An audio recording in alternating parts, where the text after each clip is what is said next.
Fanfic Corner, presented by Jennifer. The Wedding, a Dragon Prince fanfic, written and read by Jennifer.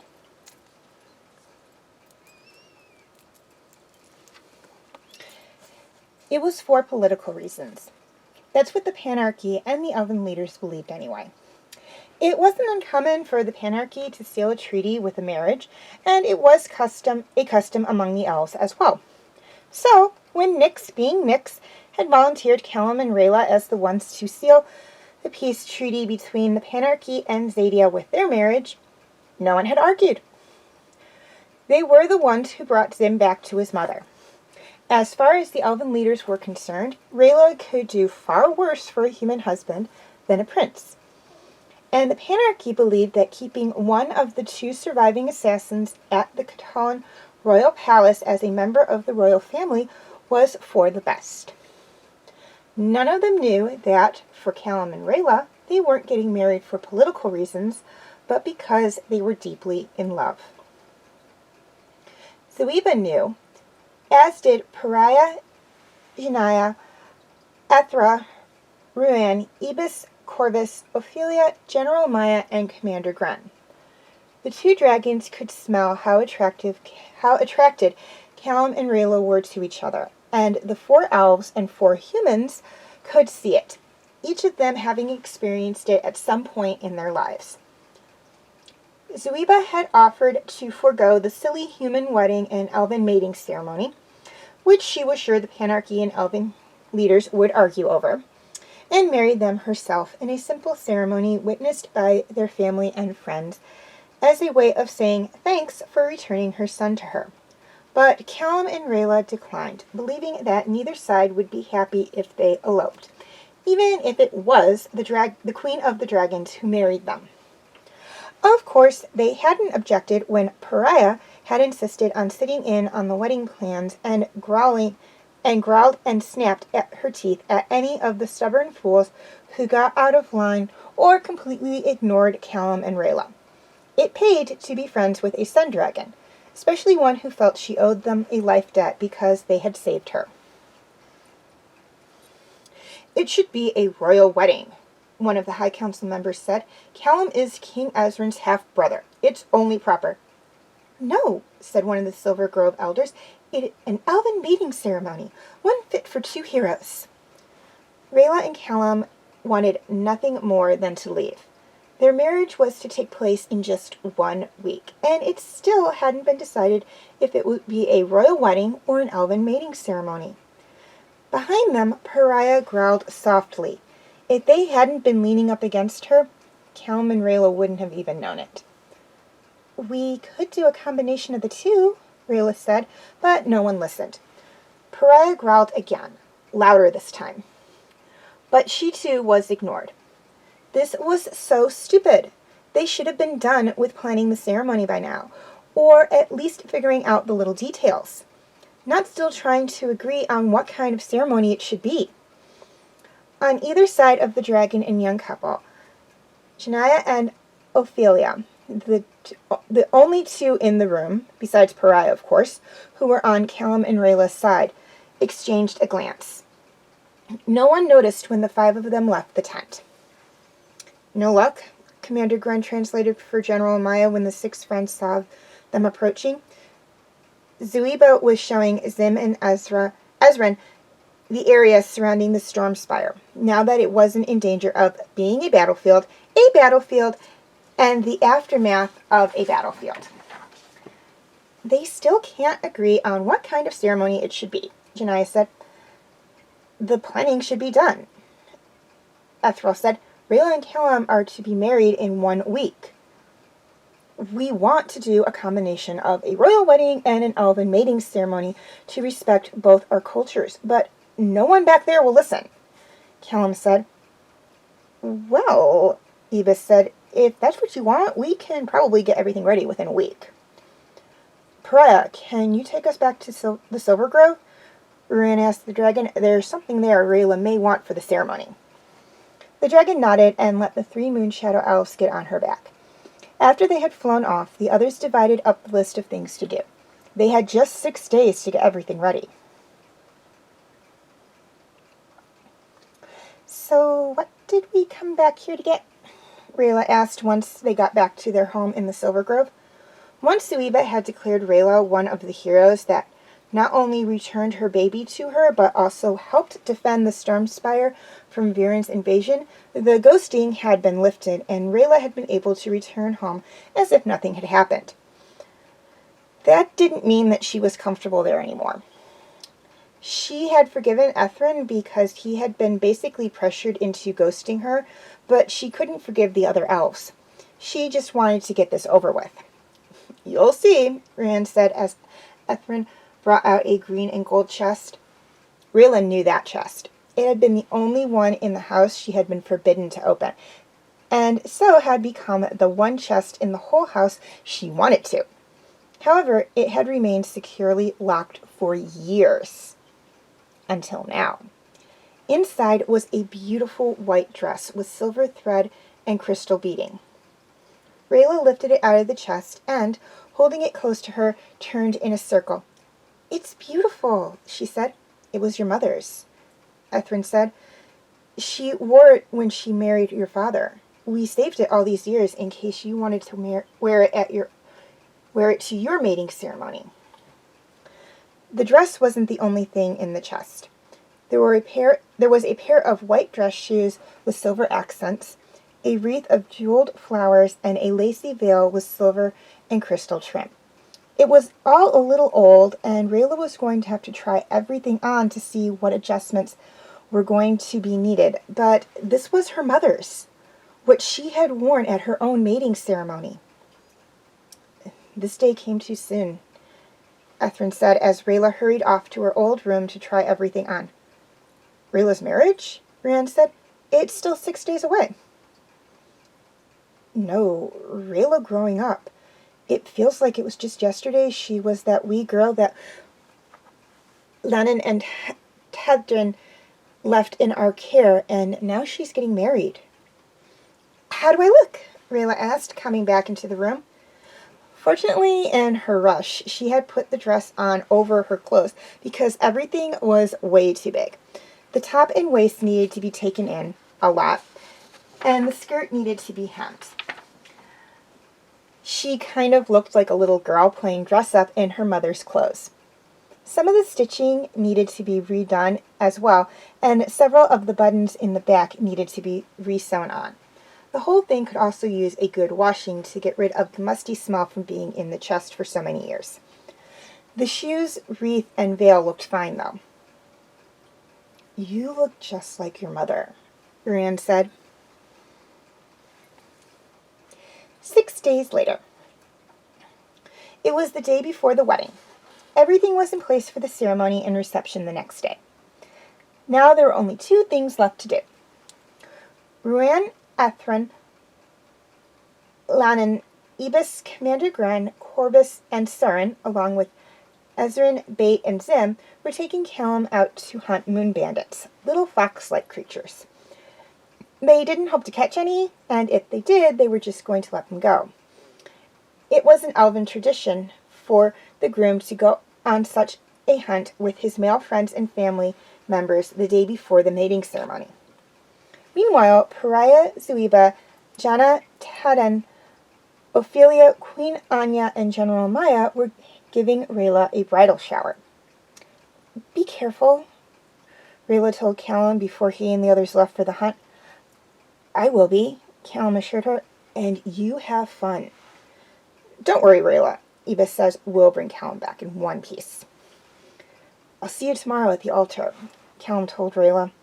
He kissed her one last time before mounting his shadow paw and following the others. Rayla watched them go before heading back to the Storm Spire for her bridal shower. Rand pulled his shadow paw up to Callum's. The others were hanging back, and, as a crown guard and a dragon guard, Soren and Lannan were sticking close to Ezrin and Zim. Tradition dictated that the groom lead the hunt, but since Callum didn't know the first thing about hunting shadow bandits, Rand, Ethrin, and Ibis had decided to stay close to him. "Shadow bandits are tricky," the assassin told the older prince, "and they are smart, so be prepared for anything." "We're not going to hurt them, are we?" Callum asked. No, we're just going to catch them and then let them go. We haven't killed shadow bandits on these hunts since before the divide. Callum let out a sigh of relief. He didn't think he could harm an innocent creature. The group soon found some tracks. This is a smart one, Corvus said. See how the tracks end? Does that mean it got something got it? Lethan asked. No, it means it doubled back and went that way. The tracker pointed in the direction of the Midnight Desert. Are you sure? Corvus is a tracker. Ezrin said he's sure. Sure enough, the tracks picked up after a few feet. I gotta say, this is way more fun than the bachelor parties back home, Soren said as the group continued to follow the tracks. Not that I was ever invited to a bachelor party back home. There it is, Ethrin said. It doesn't look all that big, but not small. Oh no. The shadow bandit was a dull gray, as if all its colors had been sucked out of it. Callum had seen this once before, when he and Rayla traveled through the Midnight Desert. Slowly, Ruan pulled an arrow out of his quiver and set it to his bow. You're going to kill it? Ezrin asked. It was bitten by a soul-fanged snake. Ruan said, It's already dead. Ezrin and Zim looked away as Ruan let go of the arrow. Though they understood why it had to be done, they didn't want to see an innocent creature be put down. Can we at least bury it? Ezrin asked as they approached the dead shadow bandit. Suddenly, the shadow bandit moved. A little shadow bandit, no older than 8 weeks old, crawled out from under the bigger one. A baby, Ezrin said, picking up the little kit. Poor thing just lost its mother. It's too little to be left on its own, Evis said. Callum thought for a moment. Can shadow bandits be domesticated? He asked. They can, Ethrin said. Lots of moon shadow elves keep them as pets. Then I'll take this little guy back to the Storm Spire and give him to Rayla as a wedding present, Callum said, taking the baby shadow bandit from Ezrin. Meanwhile, back at the Storm Spire, the girls were having a nice time. Ophelia had been in charge of planning the shower, and, since the group was small, had gone with an elegant tea party. Though it was a task to find teacups big enough for Pariah and Zuiba, and enough tea for everyone. The baker had made them tea cakes, miniature cupcakes, tea sandwiches, and, of course, lots of jelly tarts. He delivered them to the Queen's chamber, the very same one that they had all first met her, before returning to finish his work on the mating treats and wedding cake. So this is a bridal shower, Jana said. I like it. So do I, said Zuiba, setting down her teacup and selecting a dragon-sized tea cake. And these human treats are delicious. I may have to send someone back with your baker to learn how to make them.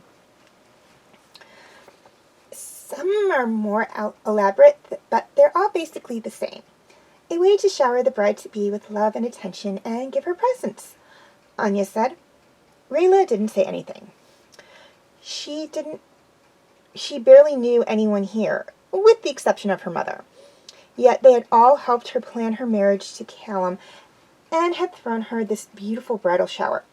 She didn't know how she got to be so lucky.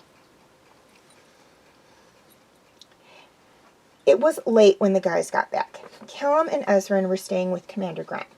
Rayla's parents had offered to let her stay with them, but she had chosen to stay with Jana. It was close to midnight when the Sunfire Elf found Rayla still up. You should be asleep. You have a big day tomorrow, Jana said. I wanted to finish this, Rayla said. She held up a jacket in the moon shadow green.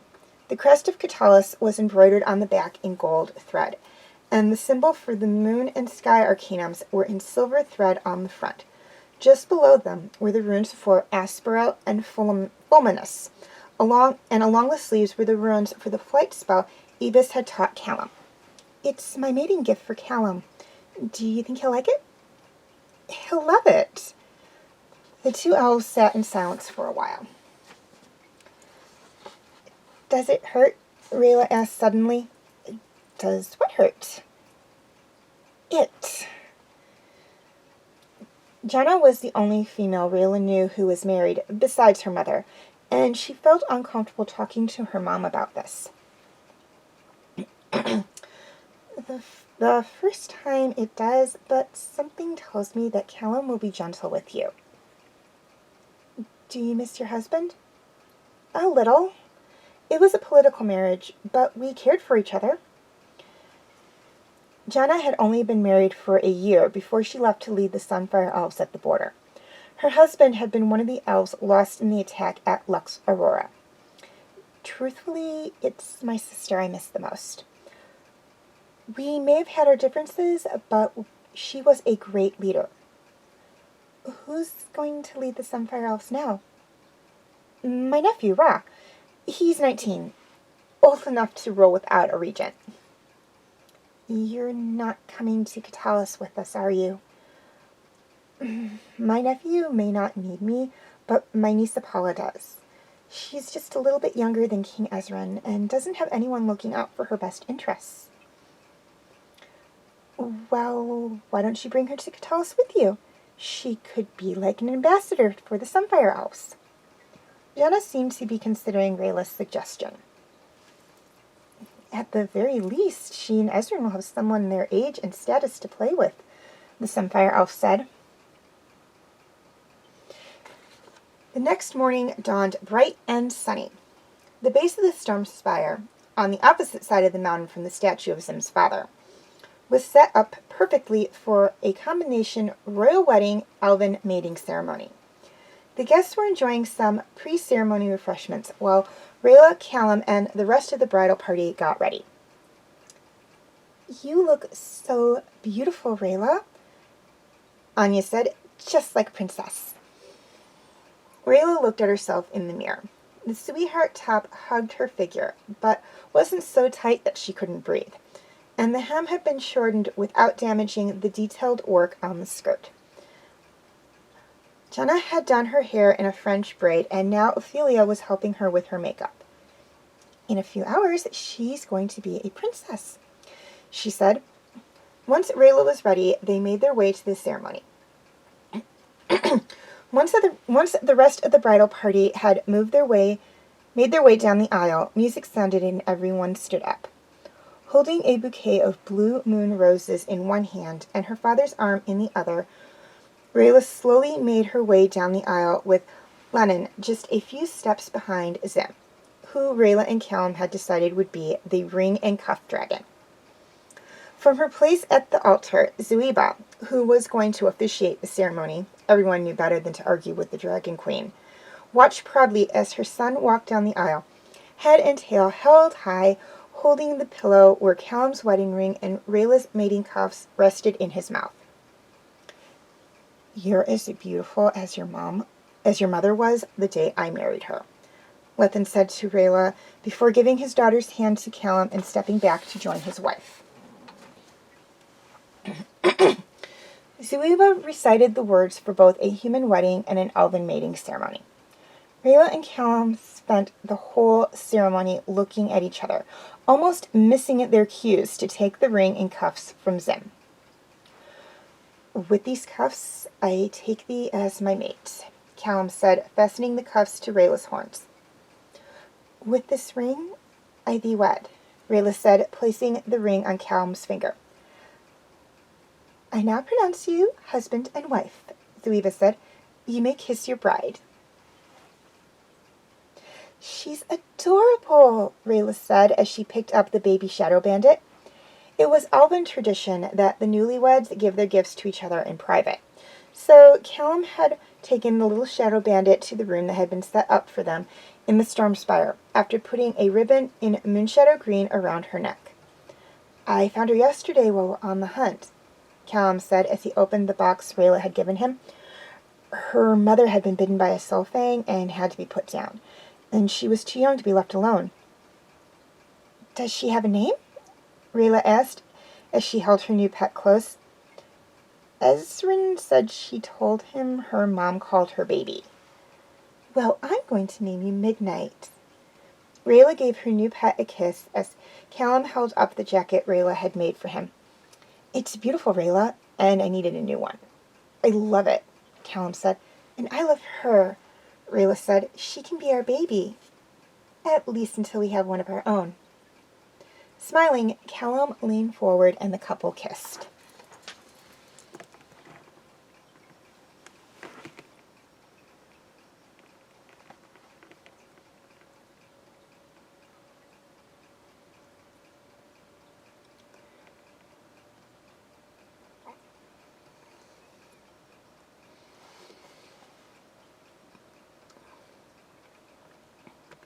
Okay, before I sign off, I'd just like to say one thing, and that is if you have a fanfic or a short story you would like me to do a reading on for Fanfic Corner, you can feel free to send it to me at my Tumblr account, my Facebook page, or to my Facebook group.